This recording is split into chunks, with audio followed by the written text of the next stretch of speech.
Assalamualaikum warahmatullahi wabarakatuh. Berjumpa lagi dengan saya Ahmad Nadhirin. Pada kesempatan kali ini kita akan membahas tentang notasi sigma yang berhubungan dengan definisi notasi sigma dan menentukan rumus dalam notasi sigma.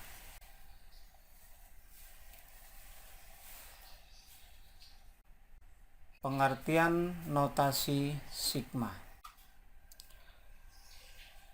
Salah satu cara untuk menulis jumlah dari suatu barisan bilangan adalah dengan menggunakan simbol sigma.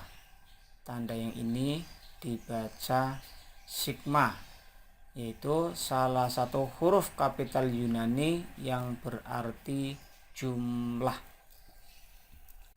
Perhatikan penjumlahan berikut. 1 tambah 4 tambah 9 tambah 16 tambah 25 tambah 36 tambah 49. Penjumlahan ini kita dapat menulisnya dengan bentuk yang lain, yaitu sebagai berikut. 1 bisa kita tulis dengan 1 kuadrat, 4 kita bisa tulis dengan 2 kuadrat, 9 kita bisa tulis dengan 3 kuadrat, 16 bisa kita tulis dengan 4 kuadrat, 25 kita tulis dengan 5 kuadrat, 36 bisa kita tulis dengan 6 kuadrat, dan 49 bisa kita tulis dengan 7 kuadrat. Tiap suku di atas dapat dinyatakan sebagai K kuadrat karena ini merupakan salah satu pola bilangan persegi. Untuk K berturut-turut disubstitusikan dengan 1, 2, 3, 4, 5, 6, dan 7. Dengan menggunakan tanda sigma ini maka dapat dinyatakan dengan singkat sebagai berikut. Jadi penjumlahan yang seperti ini itu dapat kita nyatakan dengan notasi sigma sebagai berikut. 1 tambah 4 tambah 9 tambah 16 tambah 25 tambah 36 tambah 49 sama dengan ini adalah notasi sigmanya. Cara membacanya adalah jumlah K kuadrat untuk K sama dengan 1 sampai dengan K sama dengan 7. Ya, ingat-ingat, jumlah dari K kuadrat untuk K sama dengan 1 sampai dengan K sama dengan 7. 1 ini merupakan batas bawah dan 7 merupakan batas atas. Adapun himpunan 1, 2, 3, 4, 5, 6, dan 7 disebut daerah penjumlahan.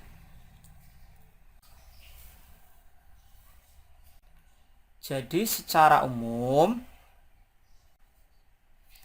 A1 ditambah A2 ditambah A3 ditambah A4 ditambah AN-1 ditambah AN. Jadi dari A1 sampai dengan AN kita bisa menulisnya dengan notasi sigma sebagai berikut. Sigma dari AK ini adalah fungsi dalam sigmanya, rumus dalam notasi sigmanya. Untuk K sama dengan 1 sampai dengan K sama dengan N. Contoh, tulislah dengan notasi sigma dari penjumlahan berikut. 1 ditambah 3 ditambah 5 ditambah 7 ditambah 9 tambah 11 tambah 13 ditambah 15. Nah, bagaimanakah cara kita menuliskannya dalam notasi sigma? Maka kita lihat ini ada 8 suku ya. 1 2 3 4 5 6 7 8. Maka kita bisa menentukan batas atasnya adalah 8 dan batas bawahnya adalah 1. Nanti dalam penjelasan berikutnya kita bisa merubah batas atas dan batas bawahnya tidak harus 8 dan batas bawahnya tidak harus 1. Yang penting banyaknya suku itu masih 8. Maka kita bisa menentukan batas atasnya lebih dari 8 pun bisa. Nah, selanjutnya kita bisa menuliskan penjumlahan ini dengan bentuk yang lain. Nah, ini rumusnya. Ya, ini rumusnya di sini. 1 itu sama dengan 2 kali 1 kurangi 1. Ya. 3 itu 2 kali 2 kurangi 1. Lihat, ini sama. Polanya sama. 2 kali 1 kurangi 1. Ini 2 kali 2 kurangi 1. Yang 5 itu 2 kali 3 kurangi 1. Yang 7 2 kali 4 kurangi 1. Yang 9 2 kali 5 kurangi 1. Yang 11 2 kali 6 kurangi 1. Yang 13 2 kali 7 kurangi 1. Yang 15 2 kali 8 kurangi 1. K-nya dari 1 sampai 8. Pertanyaannya, kok bisa mendapatkan rumus ini? Itu ya anak-anak.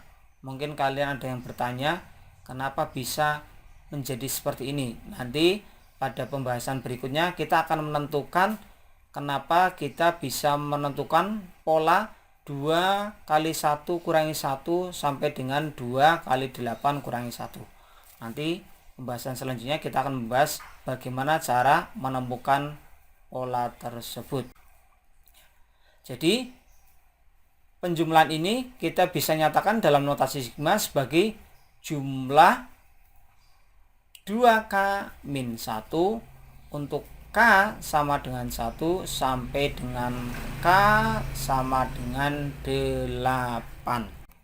Selanjutnya, terus bagaimanakah menuliskan rumus dalam notasi sigma? Nah, untuk menuliskan rumus ke N dalam notasi sigma, kita harus tahu pola bilangan tersebut. Maka kita harus bisa menentukan polanya itu seperti apa. Pada contoh yang pertama tadi, kita bisa melihat itu adalah pola bilangan persegi.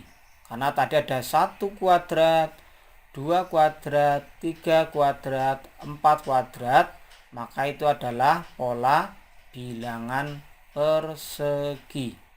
Adapun untuk pola bilangan yang membentuk barisan aritmatika, secara umum suku ke N dirumuskan sebagai berikut. UN ya, suku ke N itu sama dengan A plus N min 1 kali B, atau bisa juga kita modifikasi menjadi UN sama dengan BN kurangi dalam kurung B kurangi A ya, di mana A itu sebagai suku awal dan B adalah beda atau selisih. Contoh, kita ambil contoh yang tadi, yang di depan. 1 ditambah 3 ditambah 5 ditambah 7 ditambah 9 ditambah 11 ditambah 13 ditambah 15. Kita perhatikan deret ini. Penjumlahan ini membentuk deret aritmatika karena selisih satu suku dengan suku berikutnya selalu sama, yaitu 2. Sama ya, 1 dan 3 selisihnya 2, 3 dan 5 2, 5 dan 7 juga 2, 9, 11 juga 2. Jadi bedanya adalah 2.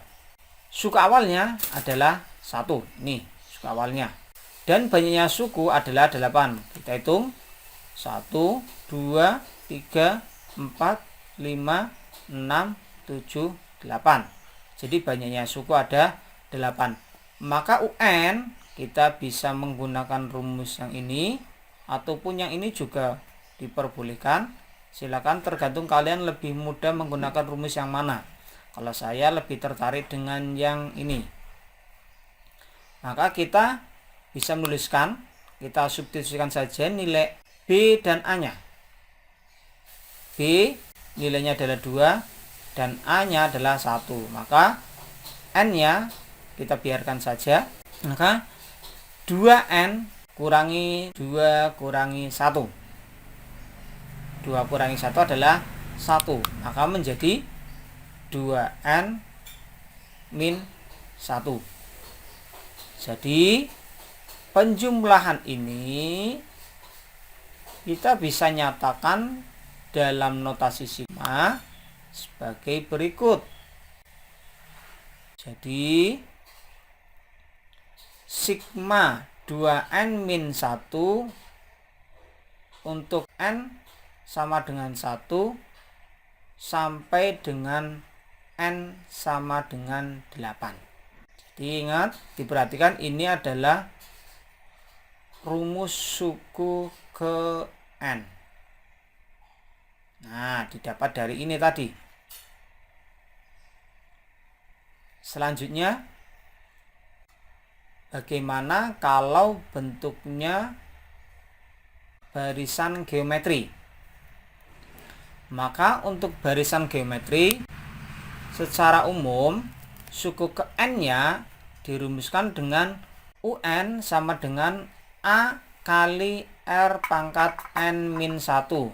Atau kita bisa modifikasi dengan A dibagi R kali R pangkat N. Dengan A sebagai suku awal dan R adalah rasio atau pembanding. Sebagai contoh, 4 tambah 8 tambah 16 ditambah 32 ditambah 64 ditambah 128. Kalau kita perhatikan, penjumlahan ini membentuk deret geometri karena rasio atau pembanding satu suku dengan suku berikutnya selalu sama, yaitu 2. 4, 8 rasionya 2. 8, 16 rasionya 2. 16 ke 32 rasionya 2. Dan suku awalnya 4. Adapun banyaknya suku adalah 6. 1, 2, 3, 4, 5, 6. Maka rumus suku ke N kita bisa menggunakan rumus yang ini. Bisa menggunakan rumus yang ini. Saya pakai rumus yang kanan. Suku awal A dibagi rasio kali R pangkat N. A-nya adalah 4. R-nya adalah 2. Maka 4 per 2. R-nya adalah 2, maka 2 pangkat N. 4 bagi 2 adalah 2. 2 pangkat N kita tulis saja. 4 bagi 2 adalah 2 kali 2 pangkat N. Kita sederhanakan menjadi 2 pangkat N min 1. Sehingga penjumlahan ini kita bisa nyatakan dalam notasi sigma sebagai berikut, yaitu sigma 2 pangkat n plus 1. Nah, 2 pangkat n plus 1 ini dapat dari sini. Nah, lihat ya. Ini yang perlu diperhatikan yang di sininya. Maka jumlah 2 pangkat n plus 1 untuk n sama dengan 1 sampai dengan n sama dengan 6 ya. Jadi batas bawahnya adalah 1 dan batas atasnya adalah 6. Demikian anak-anak penjelasan mengenai pengertian notasi sigma dan juga menentukan rumus dalam notasi sigma. Bisa dimengerti anak-anak? Insya Allah masih sangat bisa difahami. Assalamualaikum warahmatullahi wabarakatuh. Jangan lupa bagi yang belum subscribe, silakan klik subscribe dan nyalakan lonceng notifikasinya agar kalian tidak ketinggalan dengan info terbaru dari ini, dan klik tombol like jika kalian suka dengan video pembelajaran kali ini, dan share ke teman kalian jika itu bermanfaat atau berbagi manfaat dengan sesama, dan komen untuk memberikan saran, kritik, masukan ataupun pendapat yang bersifat membangun. Terima kasih.